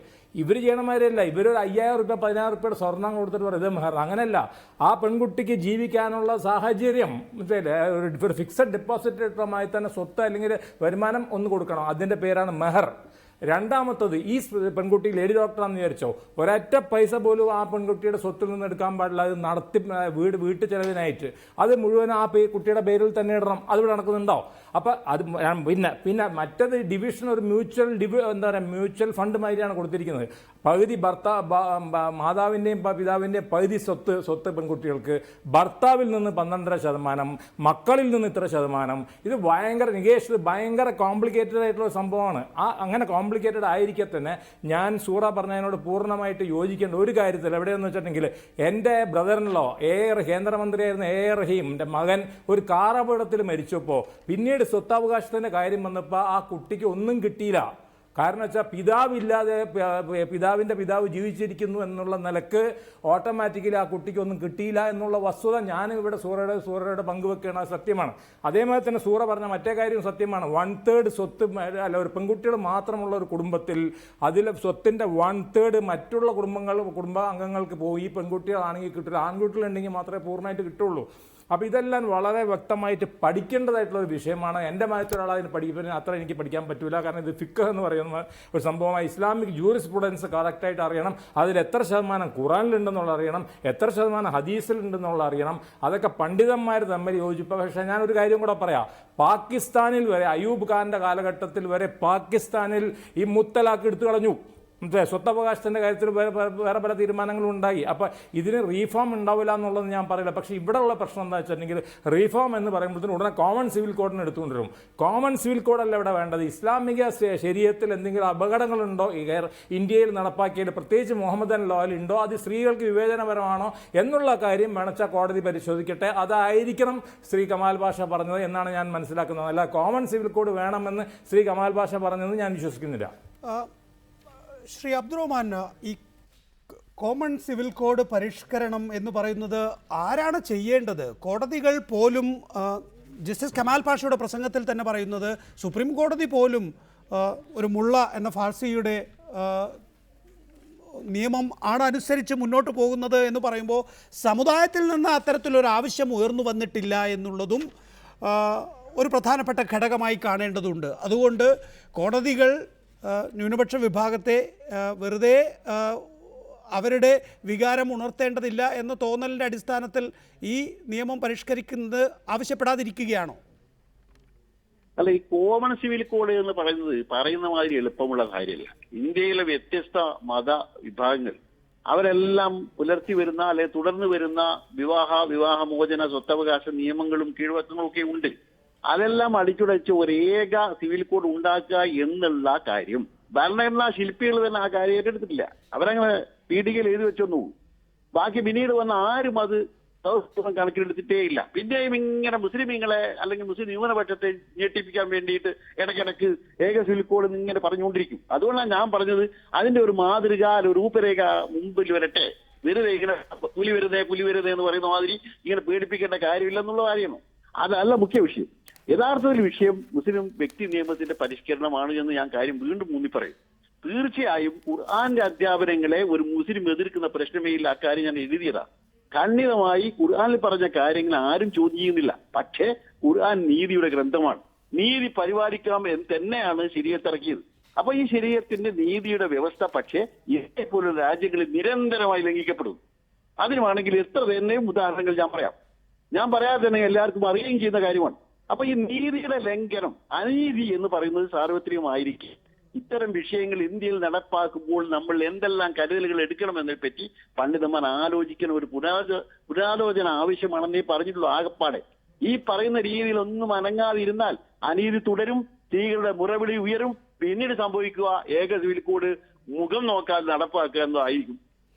നാസർ ഫൈസി, സിനിമ കാണുന്നത്, സന്താന നിയന്ത്രണം, അങ്ങനെ ഒരുപാട് ഹറാമുകളെ കുറിച്ച് നമ്മൾ നേരത്തെ കേട്ടിരുന്നു. പ്രത്യേകിച്ച് അത്തരം ഹറാമുകളൊന്നും തന്നെയും ഇനി പാലിക്കേണ്ടതില്ല എന്ന് പ്രധാനപ്പെട്ട മുസ്ലിം കുടുംബങ്ങളിൽ നിന്ന് തന്നെ ഇപ്പോൾ പൊതുപ്രസ്താവനയായി വരുന്ന കാലഘട്ടമാണ്. നേരത്തെ ശ്രീ അബ്ദുറഹ്മാൻ ചൂണ്ടിക്കാണിച്ചതുപോലെ ഈ പരിഷ്കരണമൊന്നും വേണ്ട എന്ന് പറഞ്ഞാൽ ഉയരുക സ്ത്രീകളിൽ നിന്നുള്ള മുറവിളിയായിരിക്കും. അത് ഏകീകൃത സിവിൽ കോഡിലേ കലാശിക്കൂ. ഏകീകൃത സിവിൽ കോഡ് തെറ്റില്ല, പക്ഷേ ഏകീകൃത സിവിൽ കോഡ് ഒരുപക്ഷെ സംഘപരിവാറിൻ്റെ സർക്കാർ നടപ്പിലാക്കുമ്പോൾ അതിലെ അപകടം എല്ലാവർക്കും മണക്കുന്നു.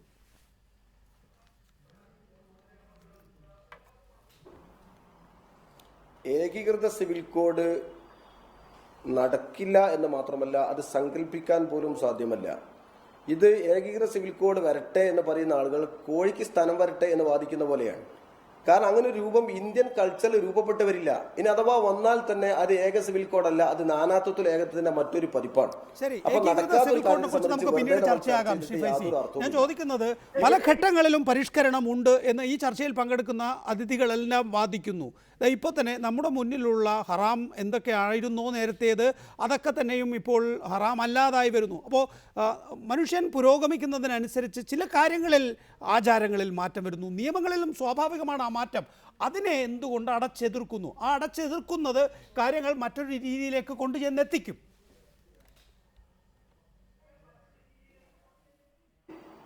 ഇസ്ലാമിലെ നിയമങ്ങൾ, കർമ്മശാസ്ത്രപരമായ കാര്യങ്ങൾ ചില വിഷയത്തിന്റെ അടിസ്ഥാനത്തിൽ പരിഷ്കാരങ്ങളാവാം.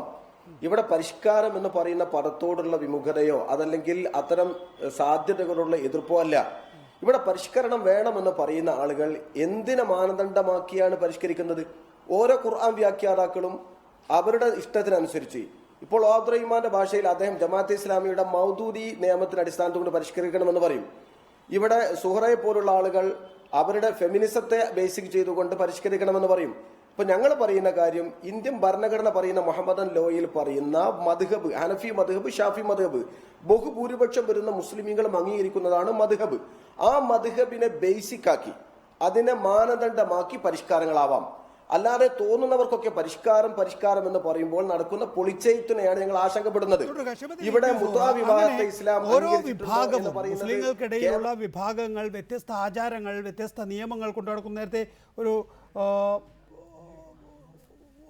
വിചിത്രമായ ആചാരത്തെക്കുറിച്ചൊക്കെ ഇവിടെ സൂചിപ്പിക്കുകയുണ്ടായല്ലോ. അങ്ങനെ ഒരു കൃത്യമായ ഒരു ഒരുമയിലേക്കെത്താൻ വ്യത്യസ്ത വിഭാഗങ്ങൾ സമ്മതിക്കാത്ത അവസ്ഥ വരും എന്നാണ് ഇത്തരം പരിഷ്കരണങ്ങളെ എതിർക്കുന്നതിന് വേണ്ടി ഒരു പ്രവാചക സ്വഭാവത്തോടു കൂടി ഫൈസി ചൂണ്ടിക്കാണിക്കുന്നത്.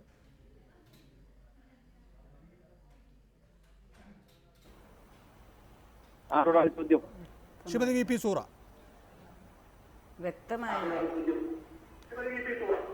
ഈ പരിഷ്കാരങ്ങളെല്ലാം തന്നെയും ഒരേ നിലയിൽ നിങ്ങൾക്ക് പല ആളുകൾക്ക് ചൂണ്ടിക്കാണിക്കാൻ കഴിയില്ല. ഇന്ന നിലയിലാണ് കാര്യങ്ങൾ വരിക അല്ലെങ്കിൽ വരേണ്ടത് എന്നത് സംബന്ധിച്ച് വ്യക്തത നൽകാനാവില്ല എന്നുള്ളതാണ് ആ പരിഷ്കാരങ്ങൾ സംബന്ധിച്ച് ഒരു ചർച്ചയ്ക്ക് പോലും ഫൈസിയെ പോലുള്ളവർ, നാസർ ഫൈസിയെ പോലുള്ളവർ തുനിയാത്തത്.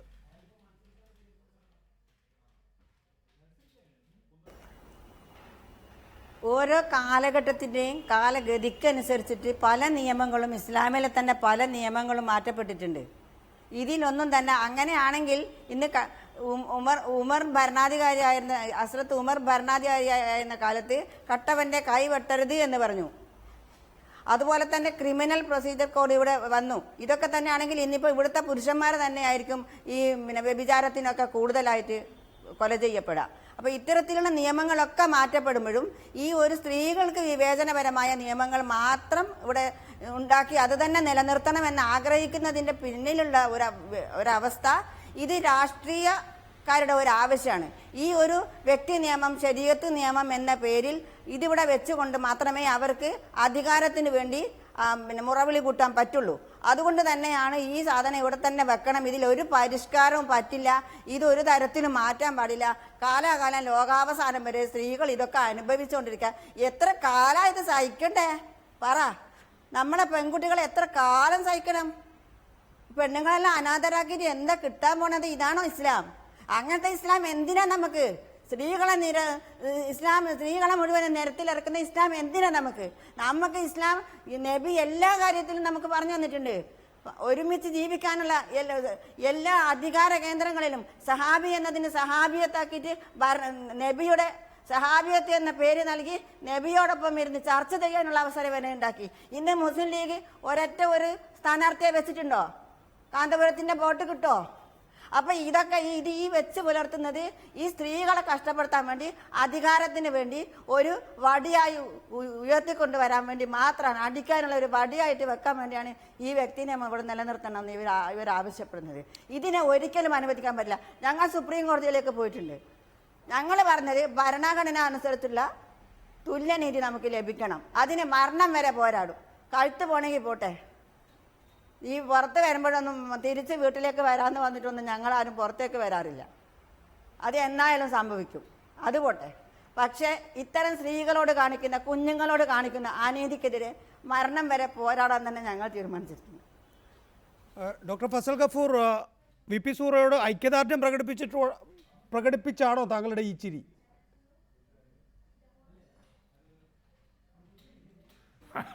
അതല്ല, ഞാൻ ചിരിച്ചത് അതുകൊണ്ടല്ല.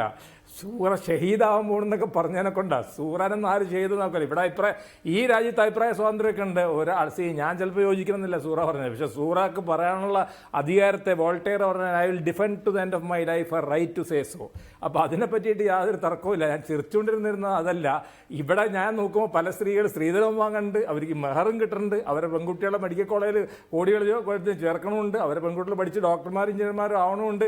അപ്പോൾ കേരളത്തിലെ സാഹചര്യത്തിൽ ഈ പറഞ്ഞത്ര വലിയ കടവരമായിട്ടൊന്നുമുള്ളതല്ല. പക്ഷേ കേരളം വിട്ടിട്ട് പ്രത്യേകിച്ച് വടക്കേ ഇന്ത്യയിൽ പോയി കഴിഞ്ഞിട്ടുണ്ടെങ്കിൽ സൂറ പറഞ്ഞ പല കാര്യങ്ങളോടും എനിക്ക് യോജിപ്പുണ്ട്. പക്ഷേ ഒരു വിയോജിപ്പ് മാത്രമേ ഉള്ളൂ. സൂറ അവിടെ പോയിട്ട് ഇത് കോമൺ സിവിൽ കോഡ് പറഞ്ഞാൽ ഞാൻ സൂറാനെ തീർക്കും. ഇതിനെ പറ്റിയിട്ടൊരു പുനർവായന നടത്തിയിട്ട് ഇസ്ലാമുമായി ചേരാത്ത വല്ലതും കൂട്ടിച്ചേർത്തിട്ടുണ്ടോ മുല്ലയുടെ? കാരണം പലർക്കും ഈ മുല്ല എന്ന് കേൾക്കുമ്പോൾ ചേർക്കണം മുല്ലയാണ്. നേരെ നിങ്ങൾ പറഞ്ഞ നികേഷ് പ്രൊണൗൺസ് ചെയ്താണ് കറക്റ്റായിട്ടുള്ളത്, അയാൾ പാർസിയാണ്. അപ്പോൾ അതുകൊണ്ട് അത് മുഹമ്മദൻ ലോ റിവൈസ് ചെയ്യണം അക്കോർഡിംഗ് ടു ഇസ്ലാമിക് പ്രിൻസിപ്പിൾസ് എന്നുള്ള കാര്യത്തിൽ ഞാൻ 100% സൂറാനോട് യോജിക്കുന്നുണ്ട്. പക്ഷേ ഖുറാനെതിരായിട്ടുള്ള ഒരു കാര്യം അതിൽ വരികയാണെങ്കിൽ പിന്നെ നമ്മൾ യോജിക്കേണ്ടി വരും. ശ്രീ ഓം, ഇത്തരം പരിഷ്കരണങ്ങളുമായി സമുദായത്തിലെ വ്യത്യസ്ത വിഭാഗങ്ങളെ സമീപിക്കുമ്പോൾ വ്യത്യസ്തമായ ആശയമാണ് കിട്ടുക എന്ന നാസർ ഫൈസിയുടെ വാദമാണ് യഥാർത്ഥത്തിൽ ശരി. ഇപ്പോൾ ഉദാഹരണത്തിന് തദ്ദേശ ഭരണ സ്ഥാപനങ്ങളിൽ സ്ത്രീകളുടെ സംവരണം സംബന്ധിച്ചുള്ള വിഷയം വരുമ്പോൾ AP അബൂബക്കർ മുസ്ലിയാർ പറയുന്നത് 50% ആവശ്യമില്ല എന്നാണ്, താങ്കൾ പറയുന്നത് 33% മതി എന്നാണ്. ആ നിലയിൽ ഒരു പൊതുജനാധിപത്യത്തിലെ വ്യവസ്ഥകൾ സംബന്ധിച്ച് പോലും നിങ്ങൾക്ക് തർക്കമുണ്ട് എന്ന് വരികിൽ സമുദായത്തിലെ നിയമങ്ങൾ സംബന്ധിച്ച് ഇതിനേക്കാൾ വലിയ സംഘർഷത്തിലേക്ക് അത് നീങ്ങില്ലേ? ഒന്നും നീങ്ങില്ല. ജനാധിപത്യത്തിൽ പലരും അവരുടെ അഭിപ്രായങ്ങൾ പ്രകടിപ്പിക്കും. അതെല്ലാം അപ്പടി അംഗീകരിക്കാൻ ആരാ തയ്യാറാവുന്നു?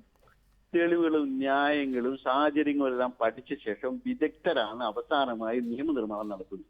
ഞാൻ 2 ഉദാഹരണങ്ങൾ നേരത്തെ പറഞ്ഞല്ലോ. ഒന്ന്, 937 ശരീഅത്ത് ആക്ടിൽ വന്ന സ്ത്രീകൾക്ക് വിവാഹവചനത്തിന് ഒരവകാശവും നൽകാത്ത നിയമത്തെ 939 ഹനഫിയായ അഷ്റഫ് അലി താനി എന്ന പണ്ഡിതൻ മാലിക്കി മദ്ഹബിന്റെയും ഷാഫി മദ്ഹബിന്റെയും പിൻബലത്തോടുകൂടി അതിൽ മാറ്റം നിർദ്ദേശിച്ചപ്പോൾ അത് അംഗീകരിക്കപ്പെട്ടില്ലേ? സമുദായം അത് അംഗീകരിച്ചില്ലേ? അവിടെ എവിടെ ഈ തർക്കം വന്നത്? പിന്നെ രണ്ടാമത്തെ പ്രശ്നം 986. അപ്പൊ നമുക്ക് ഓർമ്മയുള്ള സംഭവം 986 മുസ്ലിം സ്ത്രീ വിവാഹമുക്ത നിയമം വരുന്നത്. ആ നിയമത്തെ മുസ്ലിം പേഴ്സണൽ ബോർഡ് തന്നെയാണ് ആ നിയമത്തിന് ആധാരമായി കൊടുത്തത്. എല്ലാ വിഭാഗക്കാരും ഉണ്ട് പേഴ്സണൽ ബോർഡിൽ. ഫൈസിയുടെ പാർട്ടി സംഘടനയുണ്ട്, എന്റെ സംഘടനയുടെ എല്ലാ സംഘടനകളും ഉണ്ട്. അവരെല്ലാം യോജിച്ചുകൊണ്ടാണ് ആ പരിഷ്കരണ നിർദ്ദേശം കൊടുത്തത്. അത് പാസ്സായി വന്നത് ഇപ്പോൾ അത് നിയമമാണ്. എല്ലാ കോടതികളും അനുസരിച്ച് വിധിക്കുന്നത്. അപ്പൊ ഇതൊക്കെ സാധ്യമാണ്. എല്ലാ കാര്യത്തിലും യോജിക്കാൻ കഴിഞ്ഞില്ലെങ്കിൽ പോലും മർമ്മപ്രധാനമായ കാര്യങ്ങൾ, പ്രത്യേകിച്ച് മുസ്ലിം സ്ത്രീകൾക്ക് തുല്യ നീതി ലഭിക്കണം എന്നുള്ള കാര്യത്തിൽ സമുദായ സംഘടനകൾക്കൊന്നും അഭിപ്രായ വ്യത്യാസം ഉണ്ടാവാൻ ഒരു വഴിയില്ല. ഭിന്നാഭിപ്രായങ്ങൾ ഉണ്ടാവാം, അത് പറഞ്ഞു തീർക്കാം. അവസാനമായി ഒരു നിയമം, അത് ശരീഅത്തിന്റെ ചട്ടക്കൂട്ടിൽ നിന്ന് കൊണ്ട് തന്നെ സ്ത്രീക്ക് നീതി ലഭ്യമാക്കുന്ന പരിഷ്കരണ നിർദ്ദേശങ്ങളിലാകാവുന്നതാണ്. പക്ഷെ അതിനെപ്പറ്റി ചിന്തിക്കാനേ പാടില്ല എന്നൊക്കെ പറഞ്ഞാൽ എന്ത് ചെയ്യും? ശ്രീ നാസർ ഫൈസി, അവസാനമായി നമ്മളൊരു തർക്കം വരികയാണ്. ഇപ്പോൾ ഇവിടെ ഒരുപാട് പരിഷ്കരണങ്ങളെക്കുറിച്ച് നമ്മൾ ചർച്ച ചെയ്തു. അതിലേറ്റവും പ്രധാനപ്പെട്ടത് നമുക്ക് ഒന്ന് വേർതിരിച്ചെടുത്താൽ ഭാര്യയും ഭർത്താവും തമ്മിലുള്ള ഒരു കുടുംബ തർക്കം വരികയാണ്. ആ കുടുംബ തർക്കത്തിൽ പുരുഷനൊരു മേധാവിത്വം, ഭാര്യ അതിനടിപ്പെട്ടു കൊള്ളണം എന്നുള്ളത് അത് ഏത് സമുദായത്തിലായാണെങ്കിലും അംഗീകരിക്കാനാകില്ല എന്നുള്ളത് യുക്തിസഹമായി ചിന്തിച്ചാൽ ആർക്കും മനസ്സിലാകുന്നതല്ലേ ഉള്ളൂ. അതൊരു സിവിൽ കോടതി മുമ്പാകെ പോകണം എന്നുള്ളത് എന്തുകൊണ്ട് അംഗീകരിക്കാനാകുന്നില്ല? രണ്ടാമത്തേത് ബഹുഭാര്യാത്വം എന്നുള്ളത്. ബഹുഭാര്യാത്വം എന്ന് പറയുമ്പോൾ ഒരു ഭാര്യയ്ക്ക് നീതിയോ അല്ലെങ്കിൽ മറ്റൊരു ഭാര്യയ്ക്ക് അനീതിയോ ലഭിക്കുകയാണ്. അതും നമുക്കൊരു കോമൺ സെൻസ് വെച്ചാൽ ശരിയല്ല എന്ന് മനസ്സിലാക്കാവുന്നതല്ലേ ഉള്ളൂ. ഇത് പരിഷ്കരിക്കപ്പെടേണ്ടതാണ് എന്ന് പറയാൻ താങ്കളെപ്പോലുള്ളവർ തയ്യാറാകാത്തത് പുരുഷ മേധാവിത്വ മനസ്സും ഉള്ളതുകൊണ്ട് മാത്രമാണ്.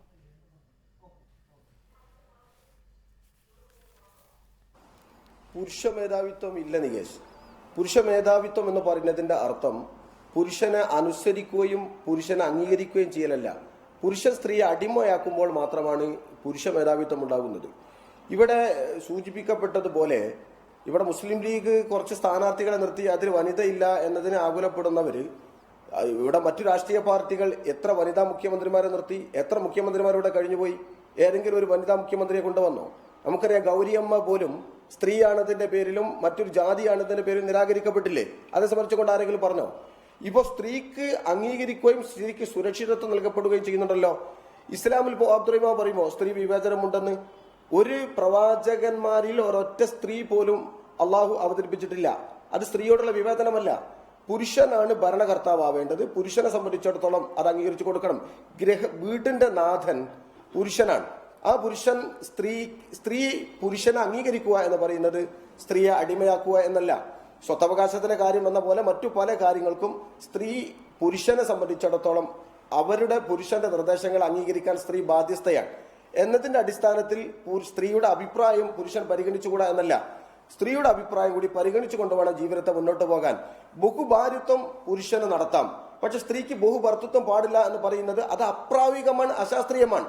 ഒരു മനുഷ്യനെ സംബന്ധിച്ചിടത്തോളം ബഹുഭർത്തൃത്വം കഴിയില്ല. നമുക്കറിയാമല്ലോ മഹാഭാരതത്തിലെ കഥകളൊക്കെ, രാമായണത്തിലെ കഥകളൊക്കെ.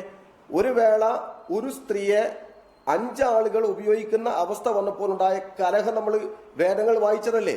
അശാസ്ത്രീയമാണ് ബഹുഭർത്തൃത്വം. അതുകൊണ്ട് ശാസ്ത്രീയമായ പ്രായോഗികമായ രീതിയിൽ മാത്രമാണ് ഇസ്ലാം പുരുഷന് അധികാരം കൊടുത്തിട്ടുള്ളത്. അത് സ്ത്രീയോടുള്ള വിവേചനമല്ല. അനുസരിച്ച് ബഹുഭർത്തൃത്വം അനുവദിക്കാൻ കഴിയാത്തത്. ശ്രീമതി വി പി സൂറ, താങ്കളാണ് അതിന് ഉത്തരം പറയേണ്ടത്. പുരുഷനാണ് നാഥൻ, ഖുർആനിൽ അങ്ങനെ പറയുന്നുണ്ട്. സ്ത്രീയും പുരുഷനും ഒരേപോലെയല്ല. അതാണ് അടിസ്ഥാനമെങ്കിൽ, ഖുർആനാണ് അടിസ്ഥാനമെങ്കിൽ സ്വാഭാവികമായും ഞാൻ നേരത്തെ പറഞ്ഞ വിവേചനം മുസ്ലിം പേഴ്സണൽ നിയമത്തിൽ ഉണ്ടാകേണ്ടതുണ്ട്. രണ്ടാമത്തേത് ബഹുഭർത്തൃത്വം കഴിയില്ല, ബഹുഭാര്യത്വമാകാം. ശാസ്ത്രീയം അതാണ്. ചരിത്രം പരിശോധിച്ചാൽ നമുക്ക് എല്ലാവർക്കും മനസ്സിലാക്കാൻ പറ്റുന്ന ഒരു കാര്യമുണ്ട്. മുഹമ്മദ് നബിയുടെ ഭാര്യ ഖദീജ ബീവിയാണ് നബിയുടെ എല്ലാ കാര്യത്തിനും തുണയും അവരുടെ എല്ലാ നബിയുടെ പ്രവർത്തനത്തിന് എല്ലാം സഹായിയായതും മുഹമ്മദ് നബിയുടെ ഭാര്യ ഖദീജ ബീവിയാണെന്ന് ചരിത്രം പരിശോധിച്ചാൽ നമുക്ക് മനസ്സിലാവും. അവരാണ് ലോകത്ത് വെച്ച ആദ്യത്തെ വ്യവസായി, അവരായിരുന്നു. ഇതൊക്കെ ചരിത്രപരമായ കാര്യങ്ങളാണ്. യുദ്ധങ്ങളിൽ ഒരുപാട് സ്ത്രീകൾ അന്ന് പങ്കെടുത്തിട്ടുണ്ട്. അതുമാത്രമല്ല, അന്നത്തെ കാലത്ത് വിശുദ്ധ ഗ്രന്ഥങ്ങളെല്ലാം തന്നെ കൂടുതലും വ്യാഖ്യാനിക്കപ്പെട്ടതും സ്ത്രീകളായിരുന്നു എന്നുള്ളതിന് ഒരുപാട് ചരിത്രങ്ങളുണ്ട്. ഞാൻ ഒരുപാട് പുസ്തകങ്ങൾ വായിച്ചതുകൊണ്ട് ഞാനിത് പറയുന്നതാണ്. അതോടൊപ്പം തന്നെ ഈ സ്ത്രീകളെ പലതരത്തിൽ പുസ്തകങ്ങളിറക്കുകയും അല്ല. അതിനുശേഷം ഈ വിശുദ്ധ ഗ്രന്ഥങ്ങളെല്ലാം തന്നെ വ്യാഖ്യാനിക്കപ്പെടുന്നത് പുരുഷന്മാർ ഏറ്റെടുക്കുകയും അതോടുകൂടി തന്നെ സ്ത്രീകളുടെ ദുരിത കാലവും തുടങ്ങി എന്നുള്ളതാണ് ഞാൻ മനസ്സിലാക്കിയെടുത്തുള്ളത്. അതുകൊണ്ട് പുരുഷനാണ് എല്ലാത്തിനും മേലെ എന്ന് പറയുന്നതിന് നബിയുടെ ഭാര്യ ഖദീജ തുടക്കമായി എന്നാണ് ശ്രീമതി വി പി സൂറ പറയുന്നത്. വളരെ നന്ദി ശ്രീമതി വി പി സൂറ, നാസർ ഫൈസി, ഡോക്ടർ ഫസൽ ഗഫൂർ, ഓബ്ദുറഹ്മാൻ.